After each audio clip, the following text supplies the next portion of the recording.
note while I pop a bottle off of your chain swinging, clang clang, and it costs a lot. Bitch, I'm always after Guala, yeah, and you are not badass beat. Keep on going till you hit the spot. Whoa, I'm a big bag hunter with the bow. She got a big bed, number drop it low. Mama called me and she happy with the grow. Never ever fall for a thotty, that's enough. Catch me slipping, I'ma up when I bow. And bitches dance, I throw them bands and make them dance. Sebelumnya, Assalamualaikum warahmatullahi wabarakatuh. Perkenalkan, nama saya Latifatul Khairunisa dengan NIM 211011004. Saya dari Prodi Pendidikan Agama Islam. Di sini saya akan mempresentasikan hasil makalah kelompok 2, kelompok kami, dengan judul Islam sebagai Sasaran Studi dan Penelitian. Di sini saya akan membahas mengenai agama sebagai gejala budaya dan gejala sosial. Yang pertama yaitu agama sebagai gejala budaya. Pada awalnya ilmu hanya ada dua, yaitu ilmu kealaman dan ilmu budaya. Ilmu kealaman seperti fisika, kimia, biologi, dan lain-lain mempunyai tujuan utama mencari hukum-hukum alam, mencari keteraturan-keteraturan yang terjadi pada alam. Oleh karena itu, suatu penemuan yang dihasilkan pada suatu waktu mengenai suatu gejala atau sifat alam dapat dites kembali oleh peneliti lain pada waktu lain dengan memperhatikan gejala eksek. Contoh, kalau sekarang air mengalir dari atas ke bawah, besok apabila dites lagi juga hasilnya begitu.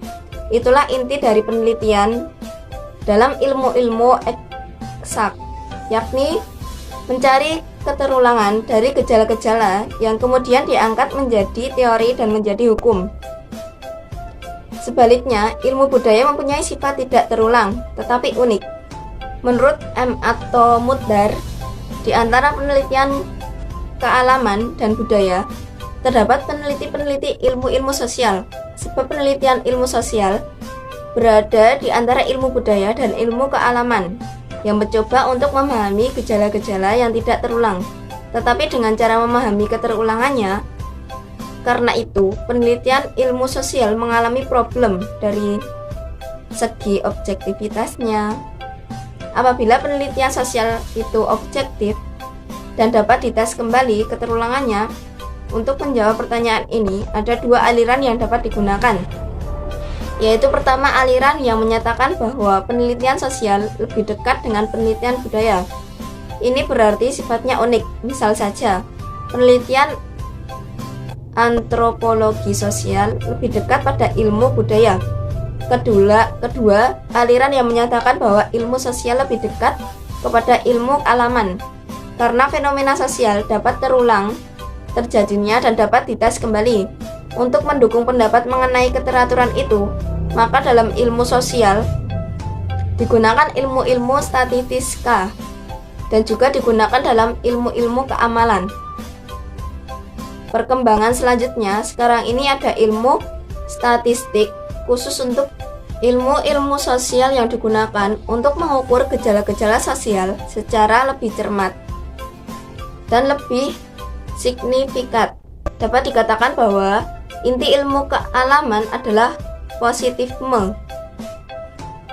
Suatu penemuan baru dikatakan atau dianggap sebagai ilmu apabila memenuhi syarat, yaitu dapat diamati, dapat diukur, dan dapat dibuktikan.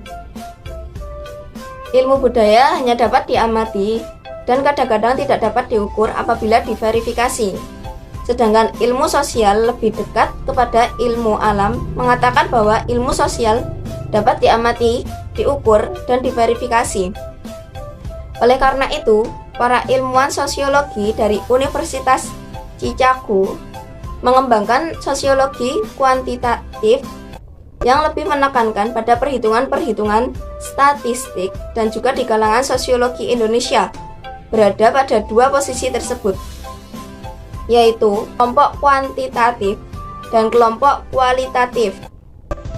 Timbul pertanyaan, dapatkah agama dikatakan sebagai kualitatif atau kuantitatif? Jawabannya dapat diartikan, agama dapat didekatkan secara kualitatif dan kuantitatif sekaligus, atau salah satunya, tergantung unsur-unsur agama yang diteliti itu dilihat sebagai gejala apa. Menurut beberapa para ahli, ada 5 bentuk gejala agama yang diperhatikan apabila kita hendak mempelajari atau meneliti suatu agama. Antara lain, yang pertama, skriptur, naskah-naskah atau sumber ajaran dan simbol-simbol agama. Yang kedua yaitu para penganut, pemimpin pemuka agama, menyangkut dengan sikap, perilaku, dan penghayatan para penganutnya. Yang ketiga, ritus-ritus, lembaga-lembaga, ibadat-ibadat seperti sholat, haji, puasa, perkawinan, dan waris. Yang keempat yaitu alat-alat seperti masjid, gereja, lonceng, peci, dan semacamnya. Yang kelima yaitu organisasi-organisasi keagamaan, tempat para penganut agama berkumpul dan berperan seperti Nahdlatul Ulama, Muhammadiyah, Gereja Katolik, Protestan, Syiah, Sunni, dan sebagainya. Dalam penelitian keagamaan, penelitian dapat mengambil sasaran dari kelima bentuk gejala tersebut. Misal saja, studi tentang tokoh, maka biasanya membahas tentang kehidupan dan penelitian tokoh tersebut, termasuk bagaimana tokoh tersebut mencoba memahami dan mengaktualisasi agama yang diyakininya. Dalam penelitian naskah atau sumber-sumber ajaran agama, yang pertama diteliti adalah persoalan fisiologi. Kemudian adalah isi dari naskah yang ada, misalnya saja membahas Al-Quran dan isinya. Kritis atas terjemahan orang lain, kitab hadis, naskah-naskah sejarah agama, dan sebagainya. Atau dapat meneliti ajaran atau pemikiran-pemikiran yang berkembang sepanjang sejarah atau agama. Katakan saja penelitian terhadap peralatan agama, maka tergantung pada alat apa yang diteliti. Misalnya saja, orang akan meneliti tentang sejarah Ka'bah, kapan didirikannya, siapa yang membangun, bagaimana bentuknya, dan seterusnya. Demikian pula alat agama yang dapat dijadikan sasaran penelitian. Maka yang perlu dilakukan adalah alat-alat tersebut betul-betul alat agama atau tidak. Karena ada yang hanya dianggap sebagai alat agama tetapi sebenarnya bukan alat agama, seperti peci misalnya. Di daerah tertentu menganggap peci sebagai tanda atau simbol orang Islam dan bahkan orang yang menganggap sebagai pelengkap sahnya sholat. Tetapi di daerah lain, orang yang beragama Kristen pun menggunakan peci. Bahkan peci digunakan untuk mengambil sumpah pejabat, dan bahkan di daerah lain peci sebagai simbol kebangsaan daripada keagamaan. Emato Mudar mengatakan, kenapa begitu? Ada pendapat dalam ilmu sosiologi, suatu benda dianggap suci atau sakral karena orang menganggapnya demikian, tetapi benda yang sama mungkin saja tidak menjadi suci apabila orang lain menganggapnya suci. Dalam komunitas Islam juga terjadi hal yang sama, tetapi dalam konsep Islam sebenarnya tidak ada hal-hal atau benda yang dianggap sakral atau suci. Misalnya Hajar Aswad. Umar bin Khattab mengatakan, kalau saya tidak melihat Nabi menciummu, saya tidak akan menciummu kalau hanya sebuah batu, sama dengan batu-batu lain. Maka nilai Hajar Aswad bagi seorang muslim terletak pada kepercayaan orang tersebut mengenai nilai-nilai yang ada di dalamnya dan bukan sakral. Perilaku umat Islam tentu selalu mensakralkan atau mensucikan wahyu Allah sampai kapanpun. Kemudian timbul perdebatan, apakah wahyu itu pada batas tulisan yang dibacakan atau isinya. Apabila yang disebut wahyu Allah itu adalah sisi atau bacaannya, maka bentuk-bentuk tulisan Al-Quran dan lain-lain atau penggambaran titik dan harokat apabila dikaligrafi Al-Quran adalah jelas merupakan gejala budaya yang dapat dijadikan objek penelitian. Itu menurut Emato Mudar. Yang kedua yaitu agama sebagai gejala sosial. Mengenai agama sebagai gejala sosial, pada dasarnya bertumpu pada sosiologi agama. Pada zaman dahulu, sosiologi agama mempelajari hubungan timbal balik antar agama dan masyarakat. Artinya masyarakat mempengaruhi agama dan agama mempengaruhi masyarakat. Para ahli sosiologi agama mulai mempelajari bukan hanya pada soal hubungan timbal balik saja, melainkan lebih kepada pengaruh agama terhadap perilaku atau tingkah laku masyarakat.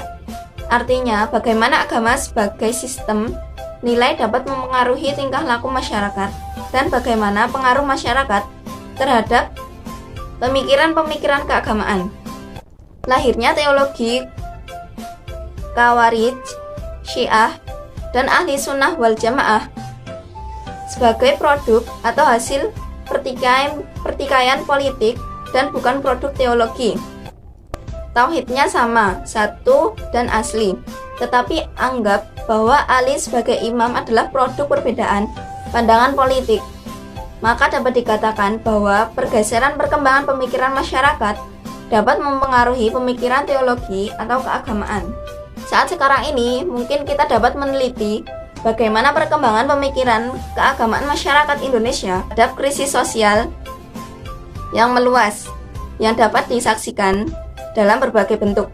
Misalnya budaya korupsi dan nepotisme sebagai budaya lenyapnya kesabaran sosial dalam menghadapi realitas kehidupan yang semakin sulit sehingga mudah mengamuk dan melakukan berbagai tindakan kekerasan dan anarki.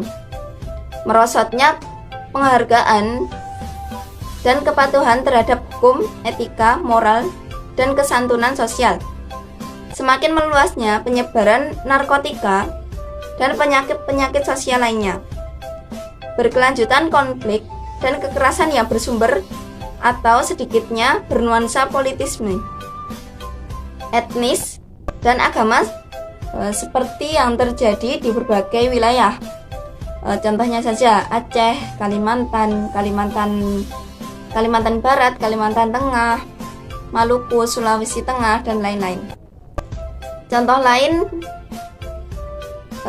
dan ini sekaligus menjadi tantangan bagi para pemeluk agama, adalah munculnya program tayangan stasiun TV yang mengusung unsur-unsur mistik yang dikemas sebagai suatu tontonan yang menarik. Penggunaan ayat-ayat Al-Quran untuk mengusir setan yang ditayangkan melalui program siaran televisi, pameran busana mewah dalam memperlihatkan bagian tubuh atau aurat yang seharusnya ditutup rapat dan tidak ditontonkan.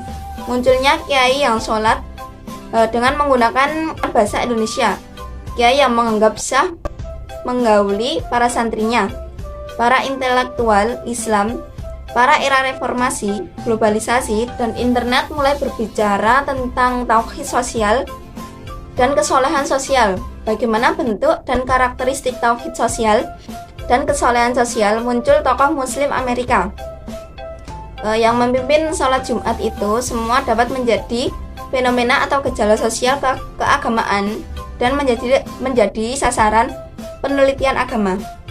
Persoalan lain adalah interaksi antara pemeluk suatu agama dan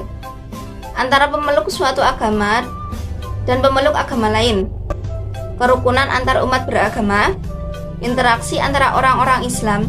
Ada yang menggunakan norma-norma Islam, tetapi ada juga yang tidak menggunakannya.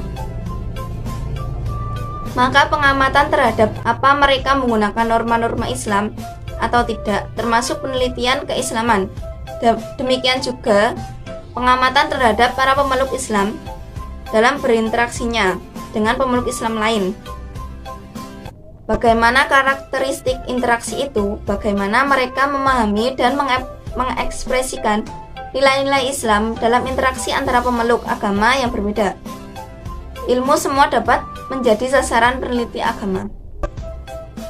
Selanjutnya, perubahan-perubahan drastis menempa hubungan antara Barat dan dunia Islam sebagai akibat dari peristiwa terorisme internasional.